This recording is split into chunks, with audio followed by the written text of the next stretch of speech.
বাংলাদেশ সর্বস্তরের ছাত্র জনতার ব্যানারে আমাদের লোডশেডিং এর প্রতিবাদ, দ্রব্যমূল্যের ঊর্ধ্বগতি এবং গ্যাসের সংকটের নিরসনের প্রতিবাদে আমার একটা কর্মসূচি ছিল এবং এটা পূর্ব নির্ধারিত ছিল। এবং আমি ব্যক্তিগতভাবে কর্মসূচির একদিন আগেই আমি নিজে কল করেছিলাম এখানে যিনি দায়িত্বশীল আছেন। আমি আগেই স্পষ্ট করি এখানে কারোর সাথে ব্যক্তিগত আমাদের কোনো শত্রুতা নেই। ওনার দায়িত্বশীল জায়গা নিয়ে আমার কিছু কথা বলার আছে। আমি নিজে কল করে ওনাকে ইনফরমেশন দিই যে ভাই আমাদের এখানে তো আমরা সর্বস্তরের ছাত্র ব্যানারে একটা প্রোগ্রাম করছি, তো এখানে আমাদের একটু সহযোগিতার প্রয়োজন হবে, আমাদের একটু লক্ষ্য রাখার জন্য আমি অনুরোধ করি। তো সন্ধ্যার পরে উনি আমাকে আবার কল করে উনি আমার কাছে একটা এক্সপ্লেনেশন চান। তারপর অনেক কথাবার্তা হয়। তারপর আমরা যথারীতি যে পলিটিক্যাল যে প্রোটোকল অনুযায়ী আমরা একটা ইন্টিমেশন আমাদের প্রতিনিধি দল থানা দেশে দিয়ে যায়। তো ইন্টিমেশনটা পাঠানোর পর আমরা সবসময় আমরা যেটা শিখেছি এবং দেখেছি যে এই বাংলাদেশে একটি গণতান্ত্রিক কান্ট্রি, গণতান্ত্রিক দেশে একটা সাংবিধানিক অধিকার প্রয়োগ করতে হলে তো পুলিশের পারমিশনের কোনো প্রয়োজন আমার মনে হয় না দরকার আছে।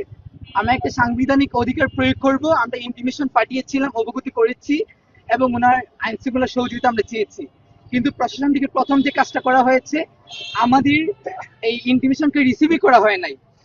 দ্বিতীয়ত ওনার স্পেসিফিকলি কিছু কনফ্লিক্টেবল কথা বলেছেন যে এখানে আমি কোনোভাবেই পার্টিসিপেট করতে পারবো না, আমি শিক্ষার্থী না, এরকম কিছু কনফ্লিক্টেবল কথা হয়েছে।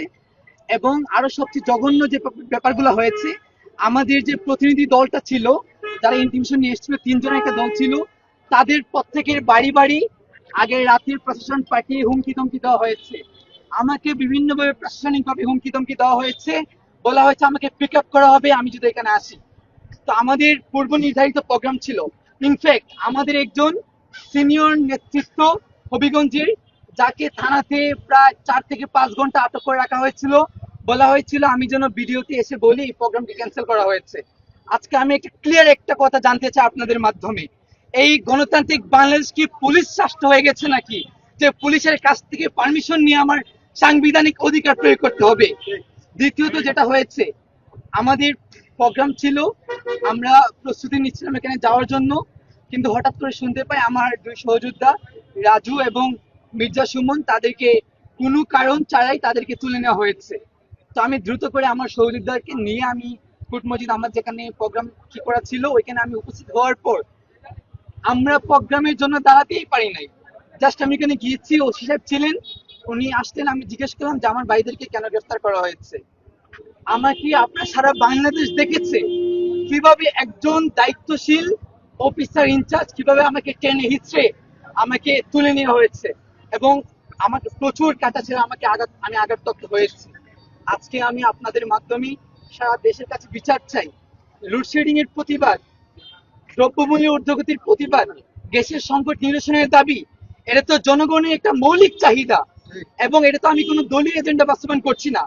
প্রশাসন যেটা বারবার বলেছে, তারা নাকি আমাদেরকে প্রোটেকশন করার জন্য তুলে নিয়ে এসছে।